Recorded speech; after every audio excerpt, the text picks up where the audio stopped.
벌써 하이델베르크 교리문답 설교 37주를 맞이했습니다. 37주를 맞아서 오늘 제3계명 두 번째 주일에 하나님의 이름과 맹세라는 제목으로 하나님 말씀을 또 전하려고 합니다. 우리나라의 그 형사소송법 157조에 따르면 법정에서 증인으로 나온 사람은 반드시 서약과 같은 선서서라고 하는 것에 의거해서 선서를 해야 합니다. 아마 여러분들은 죄를 지은 적이 없기 때문에 재판을 받으러 갈 일도 별로 없으실 거고, 또 그때 재판에 참관하러, 재판에 또 방청하러 가는 일도 아마 거의 없으실 것이라 생각이 됩니다. 그러나 우리는 드라마나 또는 뉴스나 TV를 통해서 이런 장면들을 보게 됩니다. 그리고 그 선서할 때, 증인으로 나와서 선서할 때 선서의 내용은 다음과 같습니다. 나는 양심에 따라 숨김과 보탬이 없이 사실 그대로 말하고 만일 거짓말이 있으면 위증의 벌을 받기로 맹세합니다. 이렇게 증인 선서가 되어 있습니다. 미국 법정에서도 증인이 다음과 같이 말하죠. I swear to tell the truth, the whole truth, nothing but the truth. 나는 진실, 모든 진실, 그리고 오직 진실만을 말할 것을 맹세합니다. 이렇게 맹세하는 서약을 합니다. 법정에서의 증인 선서는 맹세의 효력을 지니고 맹세했기 때문에 특별히 미국 법정 같은 경우에 성경책에 손을 올리고 맹세를 하기 때문에 거짓말이 드러날 경우에 법이 정한 벌을 달게 받겠다는 엄숙한 선언입니다. 이것이 맹세가 지닌 효력입니다. 목사님, 맹세가 우리의 삶과 무슨 관계가 있습니까? 라고 여러분 질문할 수 있을 텐데, 여러분들도 법정에 가서 이렇게 증인으로 선서하지 않더라도 여러분의 일상생활의 삶의 관계 속에서 여러분도 모르는 사이에 수시로 맹세합니다. 하늘을 두고 맹세하기도 하고, 사람을 두고 맹세하기도 하고, 땅을 두고 맹세하기도 합니다. 그런데 여러분, 이런 맹세라고 하는 것이 예배의 한 요소임을, 예배의 예전의 한 부분임을 알고 있는 사람들은 많지 않습니다. 여러분이 지금까지 신앙생활에 오시면서 소요리 문답, 웨스트민스터 신앙고백서, 데요리 문답에 대해서는 많이 들어보았겠지만 벨직 신앙고백서, 하이델베르크 요리 문답 이런 것들을 잘 못 들어보셨을 것입니다. 마찬가지로 이러한 맹세가 우리의 예배의 한 부분이라는 것도 잘 들어보지 못했을 것입니다. 우리 장로교 신앙의 표준 문서인 웨스트민스터 신앙고백서 제22장은 합법적인 맹세와 서약들이라는 제목을 가지고 있는데, 그 1항에 보면 이렇게 말합니다. 합법적인 맹세는 사람이 엄숙하게 맹세함으로 말미암아 자신이 증언하고 약속하는 것에 대해 하나님이 증인이 되시며 그가 맹세하는 것에 대한 진실과 거짓에 따라 심판해 주시기를 하나님께 구하는 종교적 예배의 한 부분입니다. 이렇게 430년 전에 우리 신앙의 선배들이 만들어 놓은 장로교 신앙 고백서에 표현이 되어 있습니다.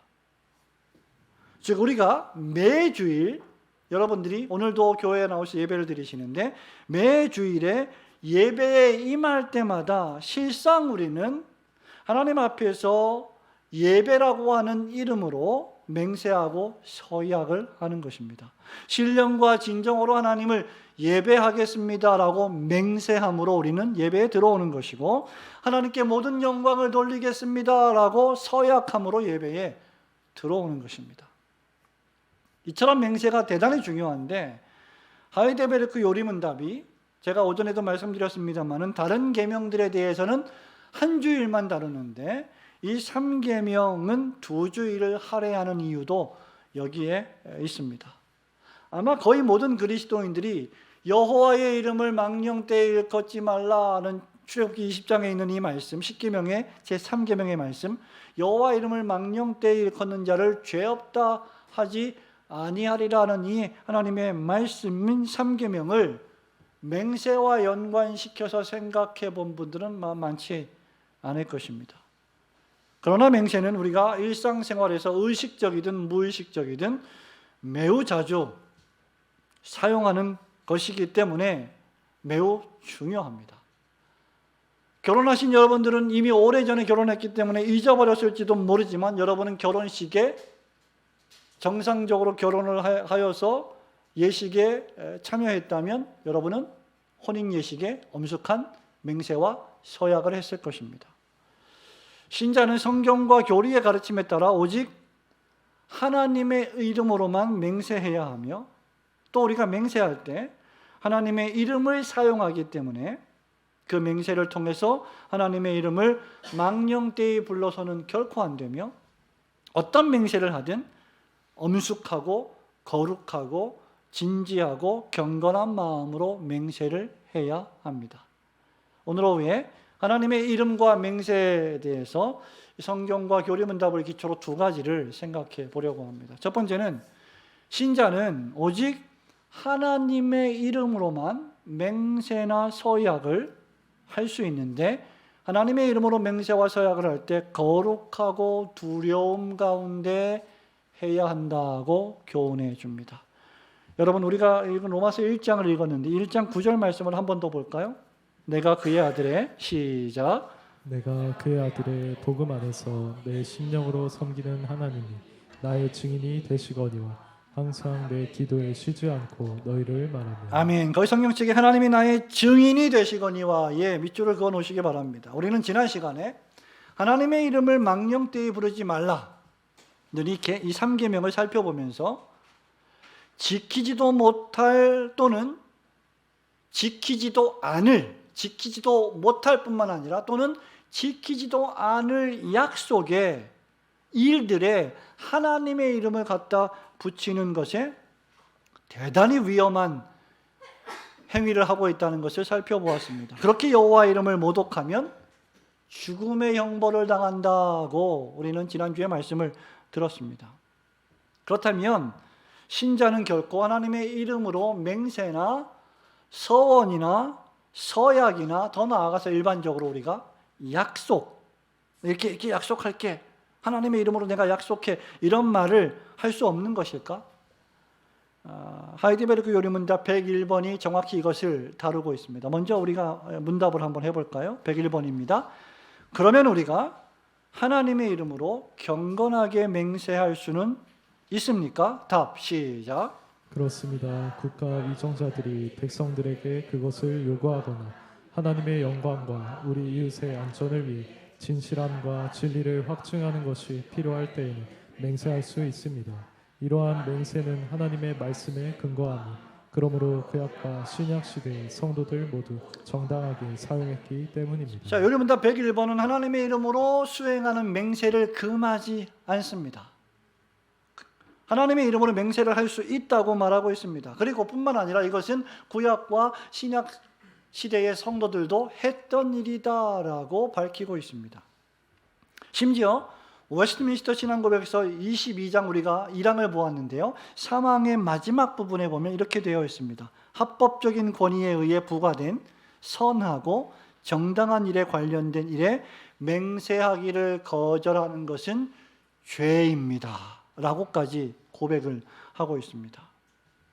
맹세라는 것이 신자들에게 결코 부정적인 것이 아니라는 말을 지금 하고 있는 겁니다. 매우 긍정적이며 적극적인 요소가 있다는 것을 말하는 것이죠. 오늘 우리가 읽은 본문의 말씀 9절에 보십시오. 사도 바울이요, 로마 교회에 가서 복음을 전하기를 간절히 소망하면서 이 로마서를 썼습니다. 로마서는 여러분이 잘 아시는 것처럼 로마에 전한 복음입니다.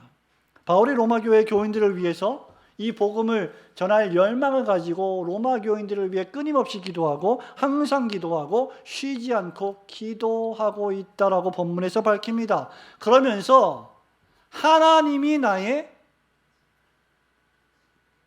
누가 되신다고요? 증인이 되신다.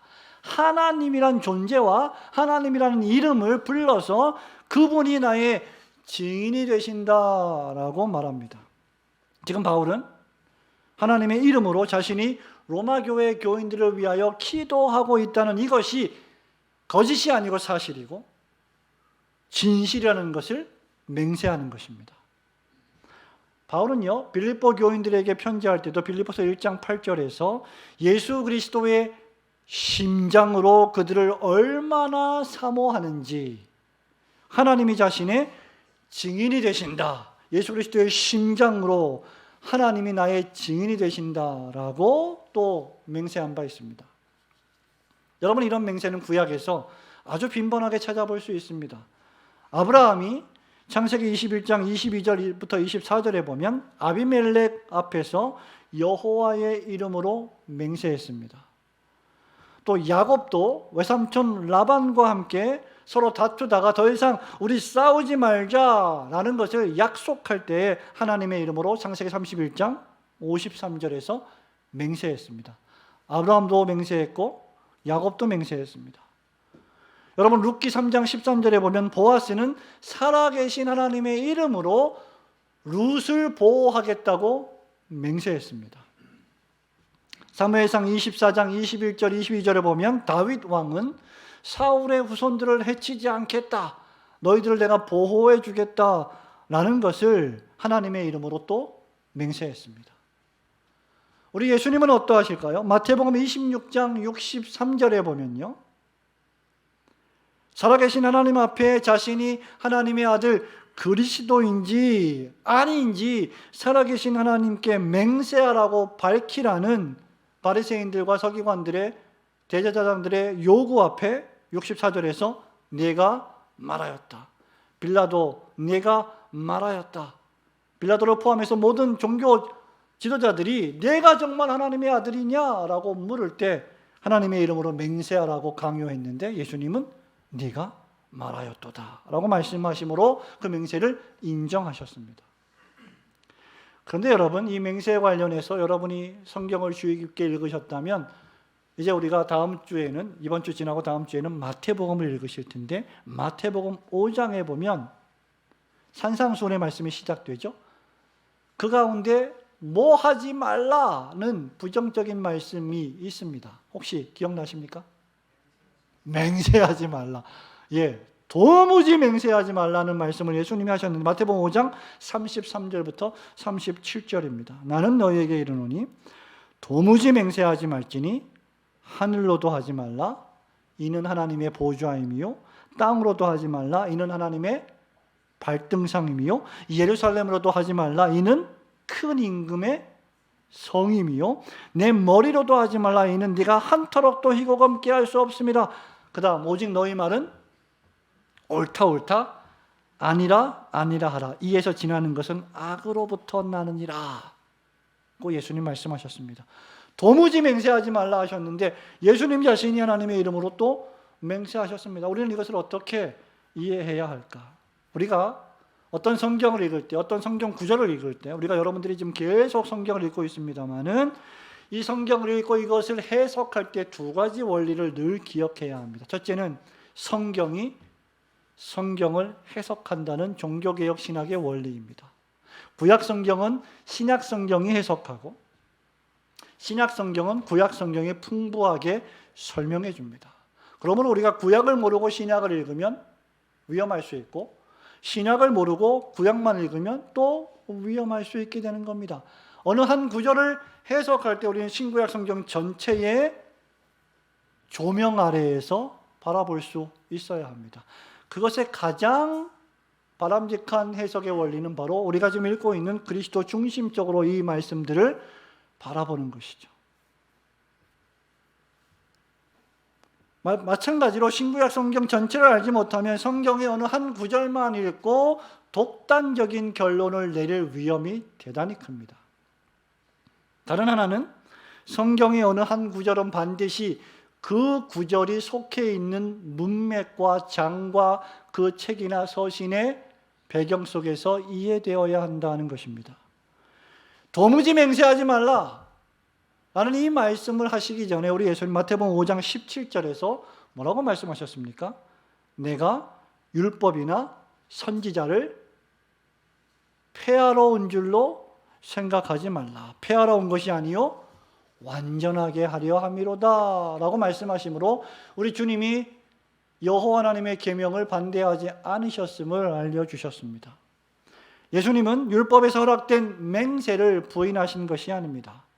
신명기 10장 20절에 보면 모세는 이렇게 말합니다. 신명기에서 내 하나님 여호와를 경외하며 그를 섬기며 그에게 의지하고 그 다음 그의 이름으로 맹세하라, 이렇게 명령하고 있습니다. 그렇다면 여기서 그리스도께서 금하시는 맹세는 하나님의 이름 외에 다른 것으로 맹세함으로 그 맹세의 엄숙함과 진지함을 누그러뜨리거나 경감시키거나 그 자신이 하고 있는 맹세의 의무로부터 책임을 지지 않으려고 하는 당시의 유대인들의 나쁜 습관들을 지적하신 것입니다. 예수님 당시의 사람들은 예수님 말씀하신 것처럼 하늘을 두고 맹세했습니다. 땅을 두고 맹세했습니다. 예루살렘을 두고 맹세했습니다. 하나님의 이름을 부르는 대신 여호와의 이름으로 서약하고 맹세하는 대신 그들은 하늘의 이름으로, 땅의 이름으로, 예루살렘 성전의 이름으로 맹세했습니다. 그렇게 하면 그 맹세를 지켜야 하는 의무로부터 하나님의 이름을 사용하지 않았기 때문에 벗어날 수 있다고 교묘하게 생각했던 것입니다. 우리 예수님 뭐라고 말씀하십니까? 하늘은 하나님의 보좌다. 땅은 하나님이 통치하시는 발등상이다. 예루살렘은 큰 임금이신 하나님이 좌정하고 계신 성전이다. 하나님께서 임재하고 있는 곳이다라고 말씀하십니다. 그러니 그런 교묘하고 위선적인 헛맹세를 해서는 결코 안 된다라는 말씀을 하신 것이죠. 그렇다면 참된 맹세는 무엇입니까?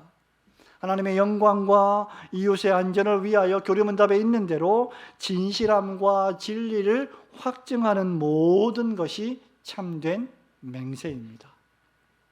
바울은 자신이 사심없이 로마 교회 교인들의 영혼이 잘 되기를 위해서 기도했고 그들이 복음을 잘 이해하기를 마음으로 간절히 바랬고 그 복음을 받아들이고 믿음으로 말미암아 그들의 범사가 잘 되기를 위해서 항상 기도한다는 것을 증인 되시는 하나님의 이름으로 맹세했습니다.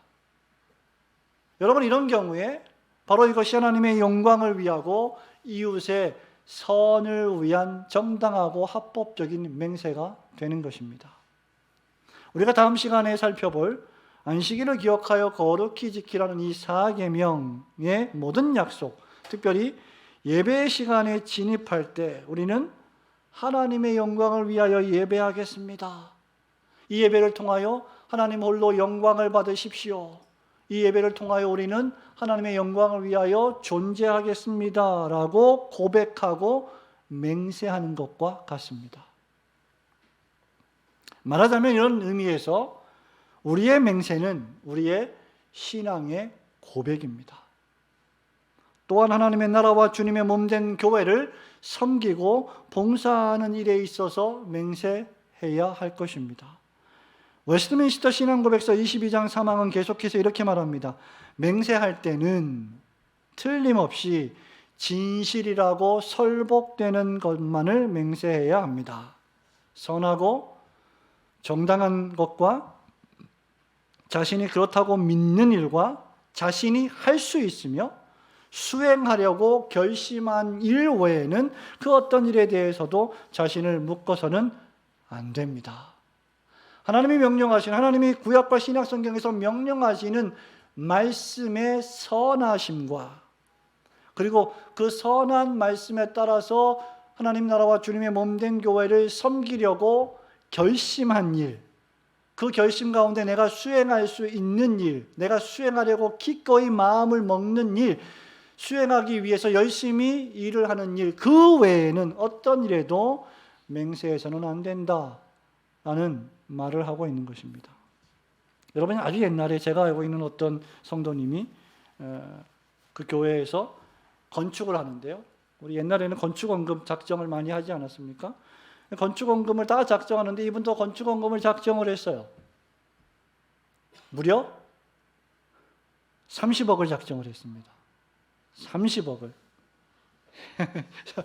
30원이 아니라 30억. 근데 이분이 그 가운데 10억을 헌금을 했습니다. 그런데 나머지 20억을 헌금을 하지 못했어요. 작정해 놓고. 그래서 교회가 이분을 치리를 했습니다. 10억을 헌금했는데 20억을 헌금 못했다고. 여러분, 이런 경우에 신앙고백서에서 분명히 말하고 있는 대로 우리가 수행할 수 있는 선하고 정당한 일, 틀림없이 진실이라고 설복되는 것만을, 선하고 정당한 것과 자신이 그렇다고 믿는 것과 자신이 할 수 있으며 수행하려고 결심한 일, 이 범위를 넘어서는 헛된 맹세와 작정들이 많다는 것입니다. 그리고 교회가 그러한 사람을 치리하기 전에 그것이 과연 정당하고 합당한 작정이었는지를 먼저 살펴보아야 할 것입니다. 작정하기 전에 말이죠. 여러분, 이런 일들은 우리 한국교회 도처에서 벌어지고 있는 일들입니다. 그럼에도 불구하고 우리가 정말 진실된 마음으로 감당할 수 있으며 힘에 지나도록, 마게도냐 교인들처럼 힘에 지나도록 하나님 앞에 드리기를 힘쓰는 마음으로 작정하고 서약했다면 그것은 자신에게 해가 되더라도 지켜야 한다라고 분명히 신앙고백서가 말하고 있습니다. 하나님 앞에 예배를 드리는 일, 기도하는 일, 교회를 섬기고 봉사하는 일, 경건한 삶을 살아가는 일 등과 같은 선하고 정당한 일을 맹세하고 기꺼이 수행하려고 결심하며 맹세했으면 반드시 주의를 기울여 신실하게 행해야 합니다. 여러분, 이 말씀들은 우리가 함부로 맹세해서는 안 될 맹세에 대한 주의와 경각심을 불러일으키는 한편, 또 정당하고 선한 일에 합당하게 맹세했다면 반드시 최선을 다하여 지켜야 할 것을 말하고 있는 것입니다.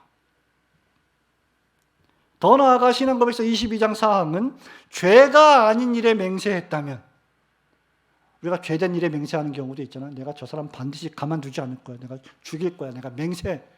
이런 일이 아니라면 그런 거는 지키지 않아도 됩니다.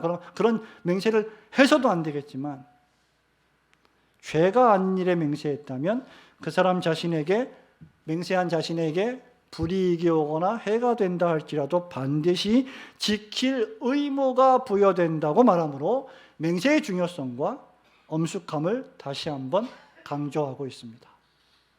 성도 여러분, 이런 의미에서 우리 그리스도인들이 맹세와 서약과 약속을 얼마나 중요하게 여겨야 하는지 생각해 보아야 합니다.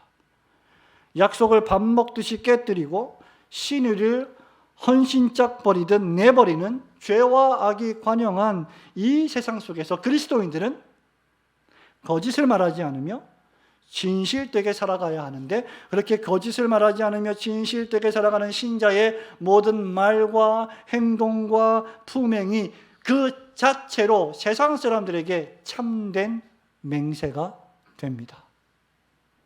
여러분의 삶 자체가 사람들에게 맹세로 보인다는 것이죠. 그리스도인이라는 사람들의 삶은 타락한 세상 속에서 항상 진실만을 말하고 항상 진실되게 행동해야만 한다는 맹세 아래 놓여 있습니다.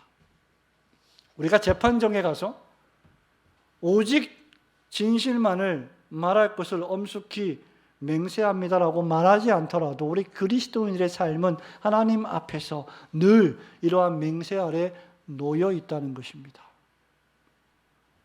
그러므로 신자의 맹세는 그 누구의 맹세보다 더욱 빛나야 하며 경건해야 하며 엄숙하고 거룩해야 합니다. 교회에 가입하는 입교의 서약, 유아 세례를 받고 이제 성년이 되어서 본인의 입으로 신앙의 고백을 할 때 교회가 입교 교육을 하고 입교의 서약을 하는데 역시 맹세입니다. 그렇게 입교한 우리의 자녀들이 하나님 앞에서 평생 하나님을 섬기며 하나님께 충성할 것을 하나님의 이름으로 서약하는 것입니다. 예배를 드릴 때 엄숙하고 경건한 예배를 드리겠다는 맹세, 결혼할 때 하나님을 섬기며 서로에게 충실하겠다는 서약, 여러분 직분을 받을 때 교회에 충성을 다하고 치리회에 복종하겠다는 서약, 세상에서 빛과 소금으로 살아가겠다는 서약 등은 모두가 다 합법적이며 정당한 맹세요 서약입니다. 하나님께서 우리에게 허락하신 이 합법적이고 정당한 서약과 맹세를 오직 하나님의 이름으로만 거룩과 두려움과 경외감으로 맹세하시는 성도들이 되시기를 주님의 이름으로 축원합니다. 두 번째로, 신자는 사람의 마음을 아시는 전능하신 하나님 외에 그 어떤 다른 피조물로도 맹세해서는 결코 안 됩니다. 10절 말씀을 한번 볼까요? 어떻게 하든지 보겠습니다. 시작. 어떻게 하든지 제 하나님의 뜻 안에서 너에게로 나아가 좋은 길 얻기를 구하노라. 지금 바울은 자신이 하나님이 나의 증인이 되신다라고 말하면서 그들을 위하여 기도하고 있는데, 왜 기도하고 있는지 그 이유를 10절에서 밝히고 있습니다. 그들에게 어떻게 하든지 하나님의 뜻 안에서 나아갈 좋은 길 얻기를 기도하고 있다. 여러분, 이 말은 빈말이 아닙니다. 여러분, 우리가 인생을 살아가면서 많은 사람들을 만납니다. 많은 사람들을 만나면서 우리는 얼마나 아무 생각 없이 선의로 하는 말이지만 얼마나 많이 빈말을 합니까? 아유, 반갑습니다. 언제 한번 밥 한 끼 먹읍시다. 안 먹어요. 약속을 잡지 않습니다. 여러분, 근데 바울의 이 말은 빈말도 아니고 체면 때문에 하는 말도 결코 아니었습니다. 하나님의 이름으로 맹세하며 그들에게 나아갈 길을 바울은 구하고 있었습니다. 사람의 마음을 아시는 분은 오직 하나님 한 분뿐이시기 때문에 바울은 하나님을 자신의 증인으로 불러서 맹세한 것입니다. 이 얼마나 무시무시한 일입니까? 천지의 대주제이신 창조주 하나님의 이름을 불러서 하나님이 나의 증인이 되신다, 내가 하고 있는 이 말은 진실하다, 자기의 생명을 걸고 맹세하는 겁니다. 여러분, 이 말씀은 우리가 왜 오직 하나님의 이름 외에는 다른 어떤 이름으로도 또는 다른 어떤 피조물로도 맹세해서는 안 되는지를 잘 보여줍니다. 102번을 우리 또 문답을 해보겠습니다. 제가 질문합니다. 우리가 성인들이나 다른 어떤 피조물들로도 맹세할 수 있습니까? 답 시작. 그럴 수 없습니다. 합법적인 맹세는 사람의 마음을 아는 유일하신 하나님에게 진실을 증언해 주시고 내가 거짓 맹세한다면 형벌하실 것을 구하는 것입니다.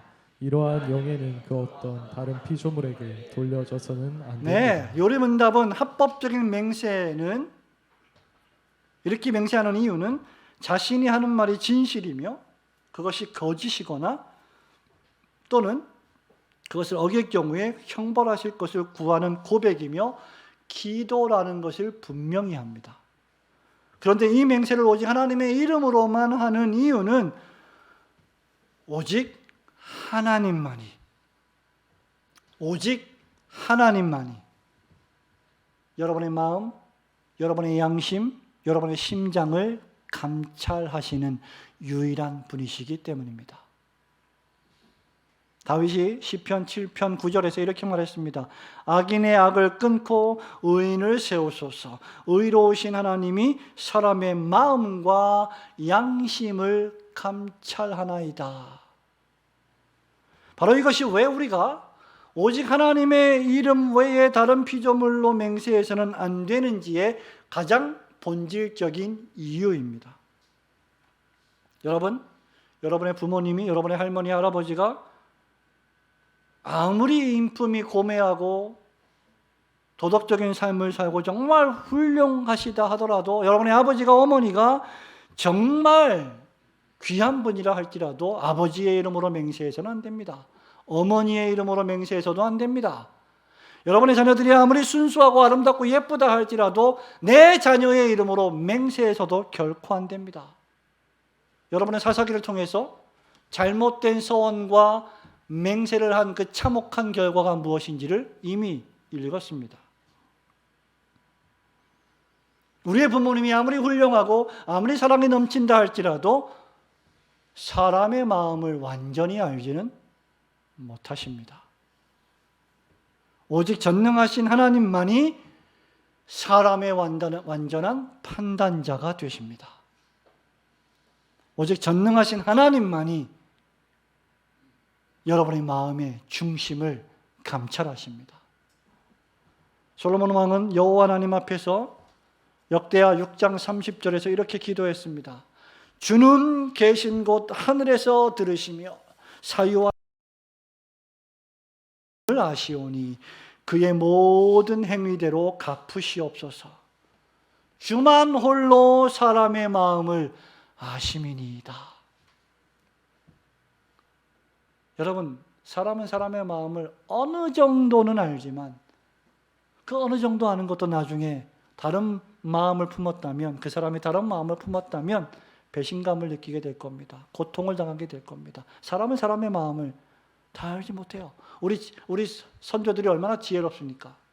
10길 물속을 알아도 다 아시잖아요. 한 길 사람의 마음은 모르는, 그것이 인생입니다. 하나님은 사무엘상 16장 7절에서 사무엘에게 내가 사울을 버렸다 라고 말씀하시면서 이렇게 말씀하십니다. 내가 보는 것은 사람과 같지 아니하니 사람은 외모를 보거니와 나 여호와는 중심을 보느니라. 심장을 보느니라. 마음을 본다.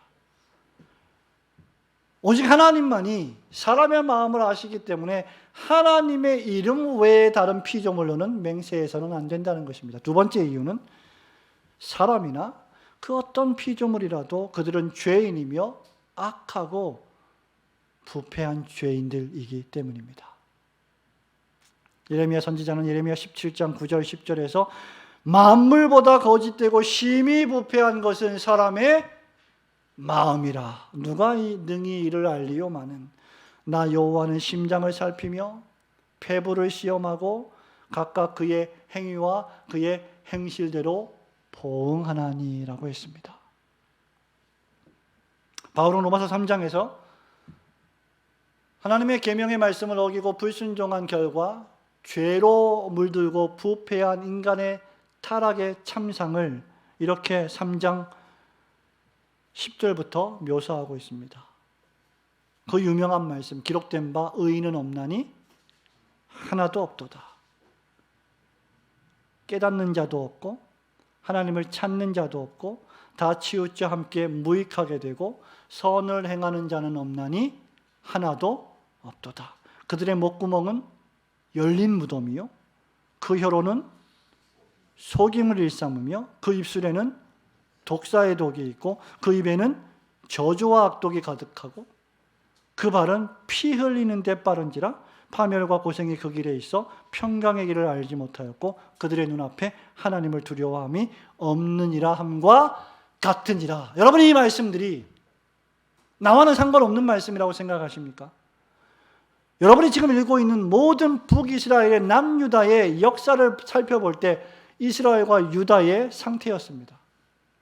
그것이 타락한 모든 죄인들의 상태였고 하나님을 섬기고 믿는다고 하면서 한 입으로는 하나님을 찬송하면서 똑같은 입으로는 형제를 저주하는 교인들의 상태입니다. 누가 이러한 상태에서 벗어날 수가 있겠습니까?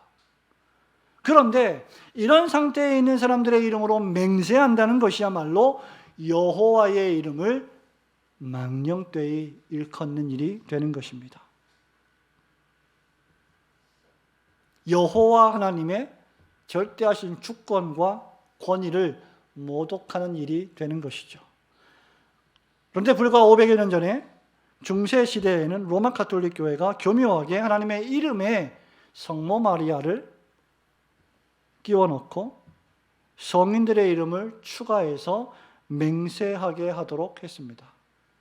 더 나아가서 말 못하는 소위 성물, 거룩한 물건들, 성인들이 썼던 물건들, 예수님의 세마포 이런 것들로 서약하고 맹세할 때 기도가 응답된다라고 가르쳤습니다. 여호와 이름을 망령되이 부르지 말고 또한 오직 여호와의 이름으로만 맹세하라고 엄히 명령했음에도 불구하고 그들은 피조물인 마리아와 성인들과 심지어 말 못하는 물건들에게까지 이름을 붙여가며 맹세했습니다. 요리문답은 오직 사람의 마음을 아시는 하나님의 이름 외에 그 어떤 피조물에게도 이런 영예를, 명예, 영광을 돌려서는 안 된다라고 엄히 가르칩니다.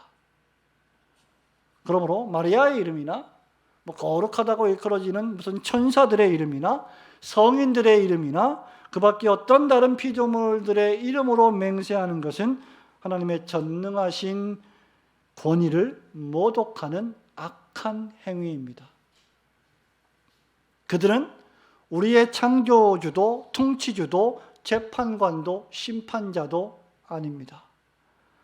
오직 하나님만이 우리를 지으셨고 오직 하나님만이 우리를 구원하셨고 오직 하나님만이 우리를 다스리시고 하나님만이 우리를 판단하십니다.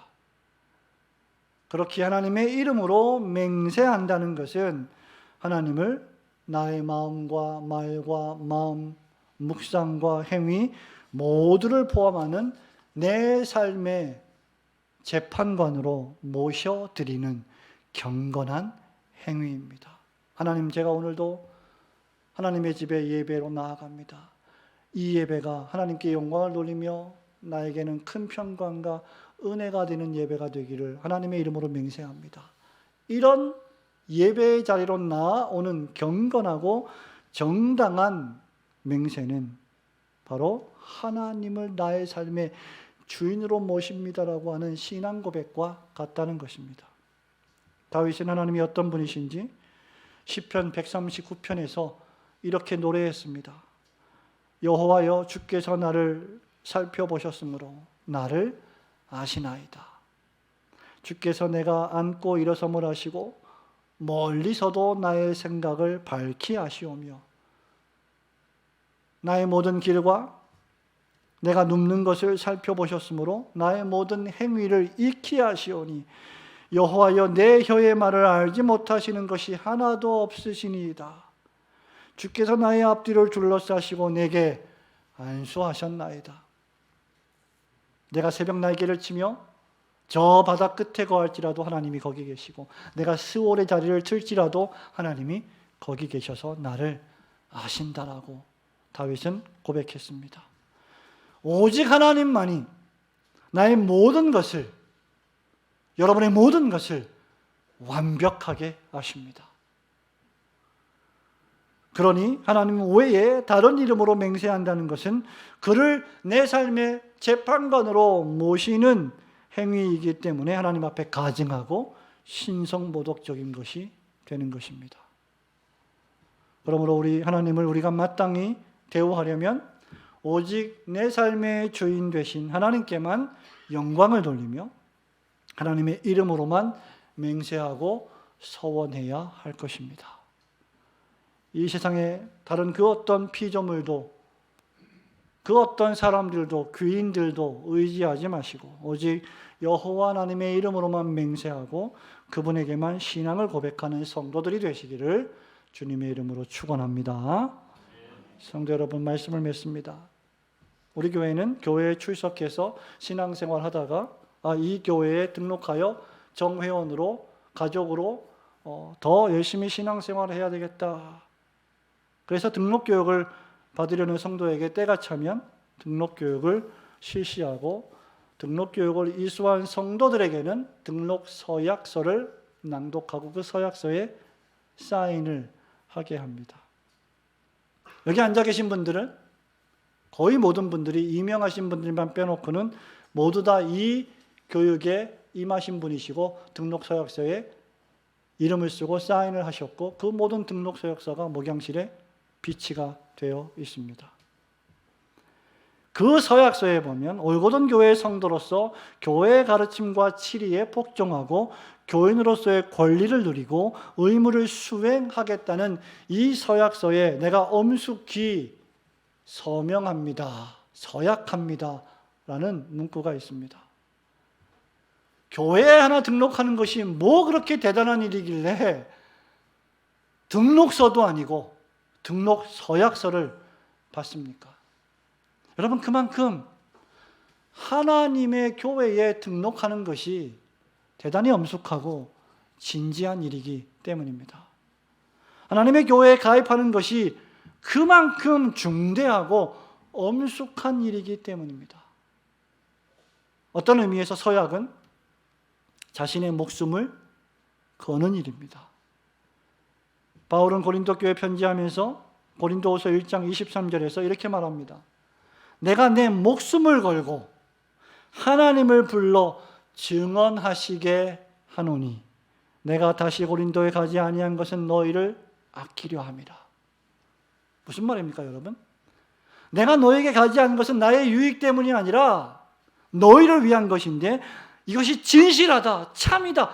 하나님의 이름을 불러서 내 목숨을 걸고 하나님의 이 엄숙한 거룩한 이름을 불러서 하나님이 친히 증언하시게 한다라고 바울은 말하고 있습니다.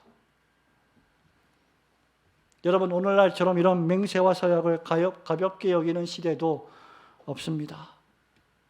여기 앉아 계신 모든 분들은 세례를 받을 때, 교회에 입교할 때, 목사, 장로, 집사, 권사로서 임직을 받을 때 모두 다 신앙생활의 모범을 보이고 하나님의 교회에 충성하겠다고 맹세하고 서약한 사람들입니다.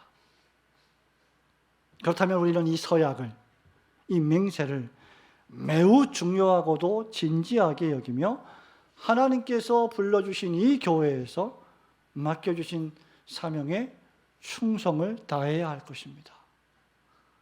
우리가 이렇게 하는 이유는 하나님께서 하나님의 이름으로 그렇게 서약하고 맹세하는 일을 하나님 당신의 명예로, 영예로 여기시며 기뻐하시기 때문입니다. 심지어 이방 나라 백성들조차 하나님의 백성의 도를 부지런히 배우고 살아있는 여호와라는 이름으로 맹세하면 죄 용서를 받고 하나님의 백성으로 세움을 입게 될 것이다 라고 예레미야 선지자가 예레미야 12장 17절에서 말했습니다. 그들이 내 백성의 도를 부지런히 배우며 살아있는 여호와라는 내 이름으로 맹세하기를 자기들이 내 백성을 가리켜 바알로 맹세하게 한 것 같이 하면 그들이 내 백성 가운데서 세움을 입으려니와. 그들이 과거에 섬겼던 바알신에게 그리스도인들을 맹세하게 하려 했던 것처럼 여호와의 이름으로 맹세하고 죄를 회개하며 하나님을 참되게 섬기면 하나님의 백성들로 그들조차 세움을 입게 될 것이다 라고 말씀했습니다. 그러므로 성도 여러분, 여러분의 매 순간순간이 하나님 앞에서 하나님의 영광을 위하여, 하나님의 나라를 위하여, 주님의 몸된 교회를 위하여 서약하고 맹세하는 삶임을 깊이 마음속에 새기시길 바랍니다. 오직 사람의 마음을 아시는 전능하신 하나님 외에 다른 어떤 피조물로도 맹세하지 않으며 오직 하나님의 영광과 이웃의 안전을 위하여, 동료 그리스도인들의 행복을 위하여 진실함과 진리를 확증하기 위해 성경대로 바르게 맹세하는 성도들이 되시기를 주님의 거룩하신 이름으로 축원합니다. 아멘.